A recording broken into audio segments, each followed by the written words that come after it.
আপনারা গবেষণা করে থাকেন আগে পরে কখনো অনলাইন টনলাইন যে কোনো জায়গায় ফেসবুক ইউটিউব যে কোনো প্ল্যাটফর্মে, সেক্ষেত্রে হয়তো জানতে পারেন। তো যাই হোক, এটার কাজটা কি, আমরা বিভিন্ন বড় বড় প্রতিষ্ঠানের নাম তো জানি, এনজিওর নাম জানি, আপনারা জানি, এরপরে অনেক কি বলে মৌসুমী একটা আছে, এরপরে অনেক বড় বড় প্রতিষ্ঠান আছে, তারা অনেক আগে থেকে, আরো 15-20 বছর আগে থেকে হচ্ছে সফটওয়্যার ব্যবহার করে। তো এটা সুবিধা হচ্ছে আমাদের প্রতিদিনের যে কার্যক্রম যেটা আমরা প্রতিদিন করি, আমরা ফিল্ড অফিসার যারা করি এবং ম্যানেজার মালিক যারাই বলেন, এই কাজগুলাকে হচ্ছে গিয়ে সময়টা সেভ করে দেয় সফটওয়্যার। কিভাবে সেভ করে, সেটা হচ্ছে যে আপনি দেখা গেছে আপনার একটা অ্যান্ড্রয়েড ফোন আছে, আপনি একটা পোস্টিং দিয়ে দিলেন যে কোনো একটা অ্যাকাউন্টে, ওই পোস্টিংটা কিন্তু অটোমেটিক লেজারে চলে যাচ্ছে। দৈনিক যে হিসাবটা থাকে, দৈনন্দিন যে লেজার থাকে, মান্থলি যে লেজার থাকে, আবার বাৎসরিক যে অডিটের রিপোর্ট তৈরি করতে হয়, এগুলো সব করে সেকশন বাই সেকশন অটোমেটিক চলে যায়। তো এই জন্য বেসিক্যালি মানুষ সফটওয়্যার ব্যবহার করে। অনেকের একটা ধারণা থাকতে পারে যে সফটওয়্যার মানে মনে হয় যে অনেক ঝামেলা, ভেজাল টেজাল সামথিং না, আসলে সফটওয়্যার কিন্তু ঝামেলার জন্য, মানুষের ঝামেলা কমানোর জন্য হচ্ছে সফটওয়্যার। তবে যেহেতু এটা প্রযুক্তির একটা ব্যবহারের বিষয়, এখন আমাদেরকে তো কিছুটা শিখতে হবে। ফেসবুক আমরা সবাই চালাইতে পারি, একদিনে তো আর পারি নাই, কোনো না কোনো ভাবে আমাদের শিখতে হয়েছে, হ্যাঁ সবারই। তো বিষয়টা এরকম। আচ্ছা, তো সেই ক্ষেত্রে আমি যদি ফিল্ড অফিসারদেরকে উদ্দেশ্য করে একটা কথা বলি, যে আপনাদের কি কাজ হইতে পারে সামনে, প্রত্যেকের মোবাইলে আপনাদের দায়িত্বগুলা কিছুটা কমে আসবে প্রতিদিনের। যেমন ধরেন লাইক আমি একটু আগে একটা নাম সেভ করলাম পারভিন নামে, কার নাম পারভিন আমি জানি না। আচ্ছা, পারভিন। তো আপনি হয়তো কালেকশন করেন বাইরে, ফিল্ডে যান, আপনি যেহেতু ফিল্ড অফিসারের দায়িত্বে যদি থাকেন, তো আপনি কত টাকা কালেকশন করলেন এটা আপনাকে অবশ্যই গুনতে হয়, অফিসে এসে লিখতে হয়। এটার কখনই করতে হবে না। কম্পিউটারের সামনে যে থাকবে, ডেস্কে যে থাকবে, সে জানবে যে পারভিন ম্যাডাম আজকে আসতেছে 17,950 টাকা নিয়ে, এই আইসা টাকাটা দিয়ে দিল। আপনার কোনো প্যারা নেই, অফিসে এসে 1 মিনিটও বসতে হবে না। আপনি যদি কথার কথা এখন আপনি 6 ঘন্টা 7 ঘন্টা যদি কালেকশনের সময় দেন, এটা একটা পরিশ্রমের বিষয় ডেফিনেটলি। তো তখন আবার অফিসে এসে 1-1.5 ঘন্টা সময় দিতে হয়, 900 টাকা ভুল হয়ে গেল। ভুল যদি চোখে না পড়ে তাহলে কি হবে? তাহলে হয় আপনার জরিমানা হবে, নাহলে প্রতিষ্ঠানের জরিমানা হবে, কারণ কারো হবে। তো সফটওয়্যার থাকলে এগুলো হবে না, কারণ কে কত টাকা লেনদেন করবে এটা কিন্তু পূর্বে থেকেই সফটওয়্যারে আমরা নির্ধারিত করাই থাকবে, কারণ কার প্রত্যেকটা কিস্তি এটা কিন্তু আমরা জানি, সবাই জানি। তো সফটওয়্যারও জানবে, ওইখানে লেখাই থাকবে, আপনি শুধু ইনপুট দিবেন। আচ্ছা, তো এছাড়াও আরো বিভিন্ন ধরনের সুবিধা আছে।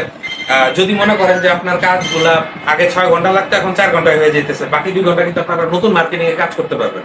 কারণ একটা প্রতিষ্ঠানে যদি স্টাফ বাড়ে, স্টাফ যদি সময় থাকে, সদস্য যদি বাড়ে, তাহলে তো আলটিমেটলি প্রতিষ্ঠানেরই লাভ। তো এই সমস্ত কার্যক্রম গুলা আরো বোস্ট করতে পারে যদি আপনারা এই আধুনিক প্রযুক্তি ব্যবহার করেন, লাইক সফটওয়্যারের মতো কোনো কিছু একটা ব্যবহার করেন। তো সেই জায়গা থেকে আমরা আসলে কাজ করতে আসছি। এইখানে আমাদের যে সমিতি কিপার সফটওয়্যারের কথা যেটা বলতেছি, আপনারা যারা ফিল্ড অফিসার আছেন সবাই সদস্য ভর্তি করতে পারবেন, ঋণের আবেদন করতে পারবেন, প্রতিদিন কে কত টাকা সঞ্চয় দিচ্ছে ওইটা নিতে পারবেন, কিস্তি নিতে পারবেন। এরপরে হচ্ছে আপনাদের দৈনন্দিন যে খরচগুলো হয়, যদি প্রতিষ্ঠান অ্যাক্সেস দেয় যে এক্সপেন্ডিচার গুলা অ্যাড করার জন্য, এটাও আপনারা করতে পারবেন। আর ধরে নেই যে কোনো একটা ব্যক্তি লাইক তার নাম ধরলাম যে জনাব আকরাম হোসেন, সে হচ্ছে লোন নিছে, এখন সে কিস্তি দেয়, রাইট? কিস্তির সাথে কি দেয়? সাধারণ সঞ্চয় জমা রাখে, এবং হচ্ছে তার মাসিক বিপিএস জমা রাখতে পারে, এরপরে হচ্ছে কিস্তির টাকা সে জমা দিচ্ছে। তো এখানে কিন্তু 3টা অ্যাকাউন্ট হয়ে গেল। তো 3টা অ্যাকাউন্ট লেনদেনের জন্য আপনাকে 3 ঘরে গিয়া তারপরে 3বার হচ্ছে অ্যাকাউন্ট লিখা, তারপর হচ্ছে যে অ্যাড দিতে হবে, বিষয়টা তার। আপনি এক জায়গায় অ্যাকাউন্ট নাম্বারটা হিট করবেন, তখন সফটওয়্যারে আপনাকে বলবে 3টা ঘর অটোমেটিক চলে আসবে, একটা হচ্ছে সাধারণ সঞ্চয়, একটা কিস্তির, আর একটা হচ্ছে বিপিএস। টোটাল আপনার কত টাকা আসলো? কথার কথা সঞ্চয় সে 100 টাকা রাখতেছে, কিস্তি 1100 টাকা দিচ্ছে, আর ডিপিএস এর টাকা সে 1000 টাকা দিচ্ছে, তাহলে কত টাকা? 2200 টাকা টোটাল যোগ হয়ে, এটা কিন্তু অটোমেটিক চলে আসবে। এবং পরবর্তীতে এই মুহূর্তে অবশ্য সেট আপ করা নাই, এরা যদি চিন্তা করে যে আমরা ব্যাংক লেনদেন করলে যেরকম কাস্টমারকে এসএমএস দিয়ে দিই, এসএমএস চলে যায় গ্রাহকের কাছে, ওইটা যদি আপনারা করতে চান এটাও করা যাবে।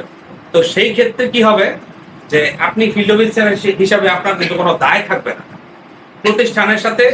এই মুহূর্তে ম্যানুয়ালি যেটা হয় যে গ্রাহক যারা আছে তাদের সাথে সম্পর্ক কিন্তু ফিল্ড অফিসারের, সরাসরি প্রতিষ্ঠানের সাথে সম্পর্ক এখন আর নাই।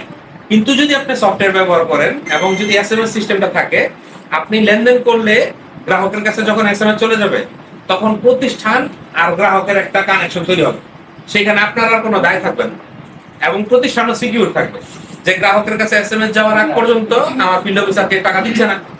সো এইখানে আপনাদের দায়িত্ব কিছুটা কমে আসবে এবং সেফটি, সিকিউরিটি, ট্রান্সপারেন্সি পাবে। ভাই এইটুকুই ছিল আসলে বেসিক কথা। আর আলোচনা আমরা পরে অন্য সময় আরো করতে পারি। এছাড়া যদি কোনো প্রশ্ন থাকে করতে পারেন।